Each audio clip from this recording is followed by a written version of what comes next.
Hello, everybody. Welcome back to the You Are Radically Loved Summit. I am excited for today's speaker. And really, I know I wrote this book, but chapter 6 is really one of my favorite chapters. And not only because it was a very physically visceral experience running the LA Marathon, this particular story that I talk about in this chapter, um, but because this is a chapter about resilience and being resilient and what it actually means to be resilient. So I couldn't think of a better person to talk about this chapter than Uli Beutter Cohen. She is a German born American documentarian. I have to read it because it's like it was a mouthful. She lives in New York City. She's the creator of Subway Book Review, and she's the author of Between the Lines, an incredible book. She is such a just powerful, beautiful voice in the space of creativity. And she's just like all about women, supporting women and female authors. And again, I couldn't think of a better person to be here to talk to us about resilience. So here's our conversation.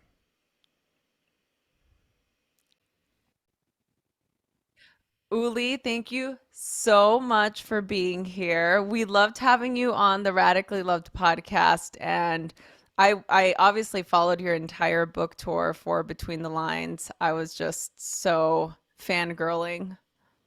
Thank you for being here. Rosie, thank you for having me back. I love chatting with you. Are you kidding me? It's the best. Well, so I was so curious to talk to you about this specific topic because obviously, like, I know your background and I know a little bit about your career and sort of like what led from, you know, something that was interesting to you to documenting your journey on the subway in New York, and you created this huge movement, so to speak. Not so to speak. It's a huge movement. And when I was thinking about all the chapters and I was thinking about resilience, I was like, you know what? Uli needs to come and talk about resilience because I really feel that she can speak to this topic. So, first, let's back it up a little bit.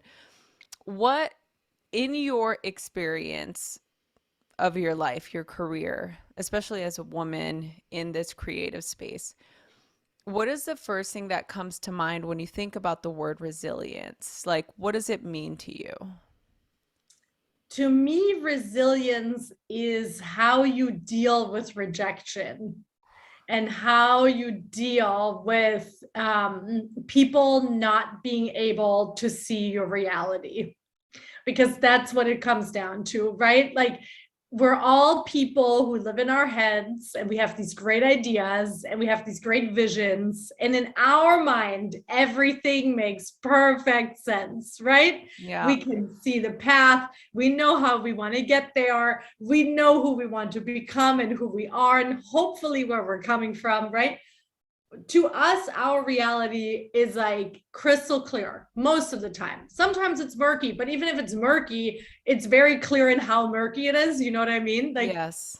we're connected to our reality in one way or another. And I think it's very easy to forget that there are as many realities as there are people, and that your reality is completely unexplained to any person that you meet at any moment in time. And that's something that we forget quite often, especially when we're then rubbing up against someone else's reality that does not match up, that does not jive, that does not want to connect, that, right? Like, which is what we're calling rejection in this Yes. case for, Yeah. for this conversation. And that's, to me, how you deal with that and how you make sense of that is what resilience really is about. Yeah. Oh, I love that. It's so poignant. There's this thing that I write about in the book about finding happiness, and I feel that in order to get to that place or that reality, there's so many things that need to happen, right? Like there's so many things that need to happen to get from point A to point B, B being happiness. And I feel that that's where the resilience happens, right? So, like, what do you do in a situation? I mean, for you in your journey, when you've been faced with making a decision between, okay, am I going to choose this or am I going to choose to be happy? And you feel free to elaborate. Yeah, I mean, I think that sometimes it doesn't even feel like it's our choice, right? Like that's another part of it. Like it feels like we're just presented with this, you know, unbendable, non-negotiable fact. And I think what to me in those situations, and I have an example for you that I can illustrate. Let me draw up example A. Yes. Um, but what I first want to say is that so often when that happens, when we feel like we're standing in front of this wall that we cannot surmount, is that we're also feeling like we're on this very specific timeline, right? Where things have to happen exactly how we have imagined them, but also exactly according to the timeline that we have drawn up. Ugh. And I think for me, you know, a moment where that happened, and I'm curious about a moment that you experienced, Rosie, too, because they're so personal for all of us, but they're so relatable because I think that, yeah, you know, that kind of experience is just so superhuman. And like, we can't forget that. That's something that happens to all of us at some point. I had drawn up a book proposal super early when I started to do Subway Book Review. And by that, I mean, I started it December 2013. And by 2014, I had a literary agent. And by 2015, I had my first book proposal ready to go. And my agent went out with it. And there were multiple publishers who were interested. And it ended up that a really fancy one, I will name them. Yes, I will name them. Enough time has passed. Rizzoli said, okay, we're sending the contract tomorrow. We want this book. We're going to pay. It was a very modest advance. In hindsight, I was like, woo, Rizzoli, tight pockets. But you know, my agent called me and said, done deal. This is happening. Congratulations. The agreement is coming tomorrow. Pop the champagne tonight. And then instead of sending the agreement, Rizzoli sent an email that said, actually, we changed our mind. We don't want it. This is not going to happen. And of course, my agent had said no to everyone else at that point because that's not how the industry works. If you send an email and you say, yes, agreement coming tomorrow, then that's, you know, that's the Yeah. word on the street. So Rizzoli messed up. And that happens to the best of us. It happened to them. And I thought, I will never make this book. There's no way. Like I was shattered into, my heart was shattered into 1,000 million pieces. The champagne had been popped. I could not unpop it. And I felt like this gigantic failure who also had called family and friends. And it was like, I got a book deal. And then I had to call them 24 hours later and say, just kidding, not happening. And at that moment, you know, I could have wallowed in my self-pity and I could have stopped doing the project and I could have said, I will never try this again. And trust me, there were plenty of times where I wanted to do all of the above. But at that moment, I needed to understand that one company messing up had nothing to do with me and didn't say anything about me that was of value. And years later, I tried again, landed with, dare I say, an even better publisher who let me make an even better book. I got an even better advance, and the book is now out in the world. So that resilience, I think, in terms of exactly what you said earlier, that you need to find happiness inside yourself and not only in these external factors, because anyone who's outside of yourself has a really high potential of letting you down. Mm. Or breaking a promise, or, you know, not doing things the way that you imagine or that you hope, because they're not you. They're not inside your head. Yeah. I think that's really, really clutch. And at that point, I still loved Subway Book Review so much, and I had so much fun with the project. That's what brought me happiness. And so I kept going. Yeah. Well, you tell the people watching this if they're newer to you and your content what Subway Book Review is.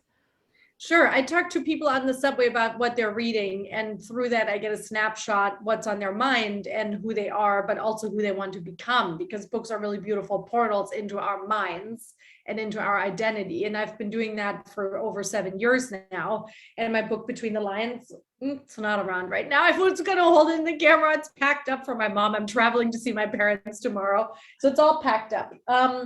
But my book, Between the Lines, Stories from the Underground, just came out in November, and it's doing very well. And it's, beloved already, and creating opportunities for me beyond my wildest dreams. So I think all in due time sometime. Yeah. Sometime all in due time. Yeah, no, I love what you're saying because that's exactly the main point that I personally have to remind myself. I believe resilience is our ability to bend and not break. And I have a very similar, and I didn't write about this in the book, but obviously because it was part of the book writing process, but I did talk about this on my podcast. I talked about my experience going through something similar from the conceptualizing of this book to the first round of getting an agent and getting rejected like 34 times. I don't remember. It was like a lot of times I got rejected, and in that moment you do feel like a little part of you gets so disillusioned and so discouraged, and you just feel like you're doing the wrong thing and maybe this isn't your path, and if this was your path, things would be easier, the course would be clearer, there would be no storm along the way. And it's just not that way. And, I think that and I love what you're saying because obviously I can totally relate to, I'm so, I'm always so grateful for not getting the things I always wanted in the past. Do you know what I'm saying? Like those moments in your life where you're just so desperate for something to happen. And had my book deal went through back then, it would have been a different book. It would have had a different intent. It just had a different texture. It was a different type of book. And even though I was so devastated, I'm so grateful that I waited this long, 5 years to write the book that I was meant to write. And when that happened for me, it just felt so right. It just felt expansive, and it felt very we had a one of the speakers, Tracy Stanley, who I love and adore. She talks about this feeling of alignment and power in the chapter of feeling radically powerful, and how it's this feeling of expansion as opposed to feeling contracted. And everything that you're saying about your experience, I can feel that as well. Like there's just something that, for whatever reason, didn't work out, but it ended up creating a better opportunity. So thank you for sharing that. I love hearing those types of stories because for me, and this is something we talked about on the podcast, we really build our character through the obstacles, through going through the really difficult moments, because it really shows you who you are. And so I'm curious for you if there's been any other situation in your life where you encountered um, your own ability to be resilient. Absolutely. And I've been very open about this, also on social media, because I think it's so important to talk about this. Once the book was then ready to go out into the world, I thought, oh, I'm all set now. And I'm talking about a very specific instance, but I think this can be true for anything, no matter what situation you find yourself in. But for me, I was like, oh yeah, this book is done. It's going out into the world. Cool. Now I just sit back and enjoy. And that was just absolutely not the case, because that part of bringing a book into the world is so overwhelming and is so exhausting. And I mean, I will do a whole course on it and a workshop soon, because there's so much learning in that. that I think needs to be shared, and there needs to be so much more transparency about it, what that journey is like for an author and a writer, because we all have these false illusions about it that are not helpful. And it brought me to a place where my mental health was so down in the dumps that I had to start taking medication for the first time in my life, because my anxiety and certain PTSD, based on trauma that I've experienced before, was triggered to such a degree that I could not function without medication. And I think that is also resilience to me, is to say I'm at a point where I can't do this the way I've always done it anymore. What are my new options? And to stop doing something the same way is actually a very powerful experience. And it doesn't mean you're weak, and it doesn't mean that you have failed, or it doesn't mean that you're not strong enough to just like forge on, right? Like bravely down the path, barrel it down like you don't care. It's very important to care, and it's very important to adjust how we do things and how we follow our dreams. And for me, it was huge. I went on my daily dose of Abilify. I went on a very low dose. I took it for many, many months. And then recently, I wanted to find out if I was in a different place, and I went off it. And I'm off it. And I just needed it for that very specific moment in time, because I just couldn't deal. You know, I was so overwhelmed, and I was so filled with anxiety, and there was so much triggering that took place. I just didn't have a good experience, and I needed to ask myself what I needed to give myself. I love that you talk about an additive experience, right? Yeah. What do I need to give myself in this moment to not have it be so hard? And I think that's a really good litmus test, is to say, how hard does this need to be right now? Am I making it harder for myself? Can I create ease? If it's so hard and I can't create ease, is it then the right thing to pursue at this time? Is this maybe something that I need to stop doing completely? Which I also recently experienced. I did a pop-up bookshop inside Union Square Station with the MTA and Strand Bookstore and the New York Public Library. And it was a huge collaboration, because we were also, it was a regular bookshop, but you could also get a book for an incarcerated person at Rikers Island, which is a really horrific prison in New York. And setting that up was nuts. It was absolutely crazy. The requirements were nuts. The timeline was crazy. The build-up was crazy. And you're doing it underground inside a subway station right before the holidays. So, you know, at times I said to my collaborators, well, here is the sand in the line, and I can't cross it. And if you need me to do all these extra things, I can't do them. Then I'm not doing the project.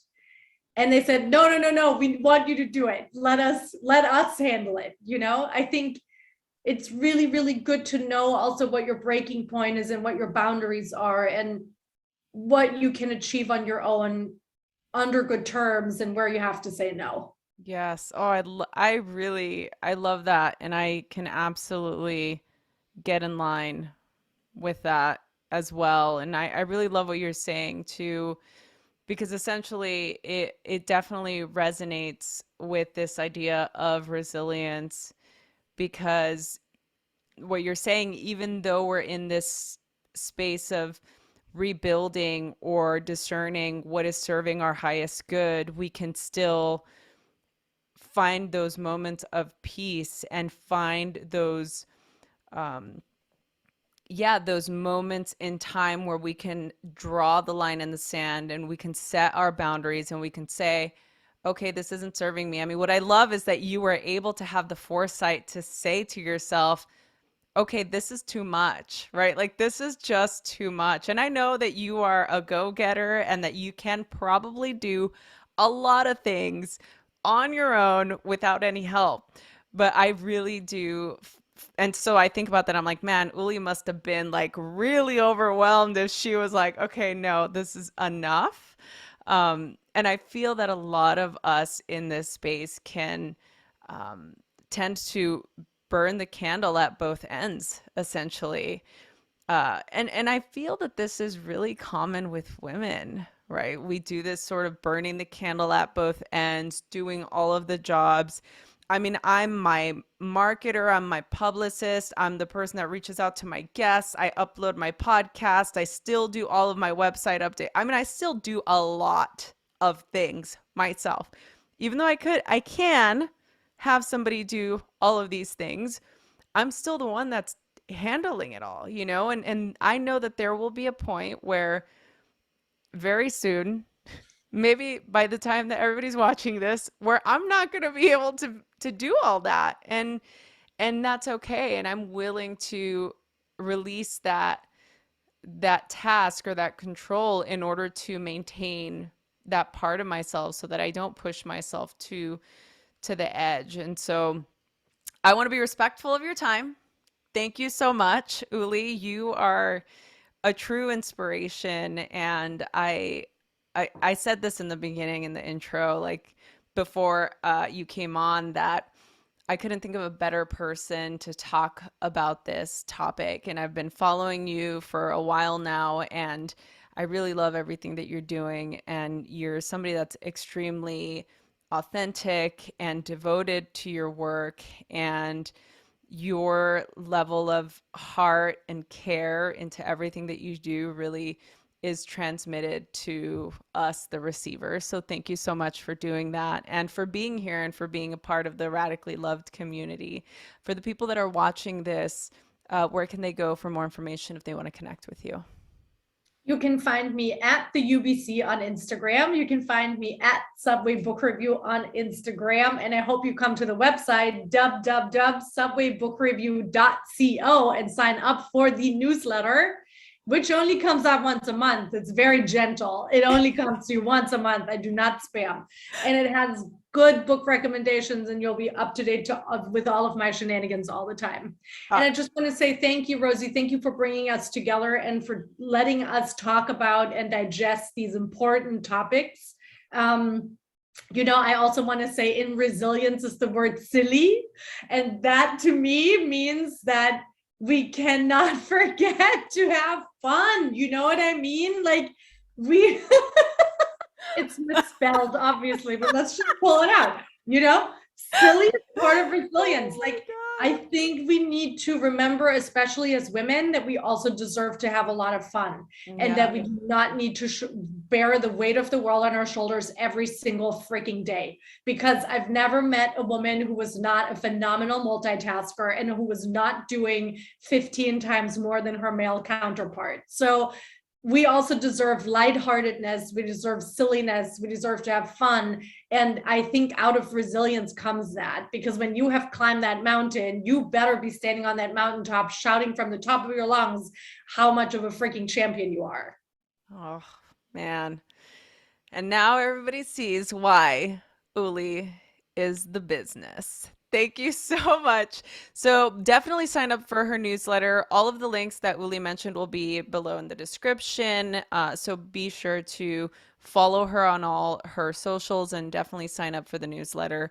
Thank you again, Uli, and thank you everybody watching. I can't wait to get to tomorrow's guest, tomorrow's speaker. We're talking about, I'm not going to tell you, chapter 7 is next. I hope that you guys have a great day, and thank you for being here, part of the summit.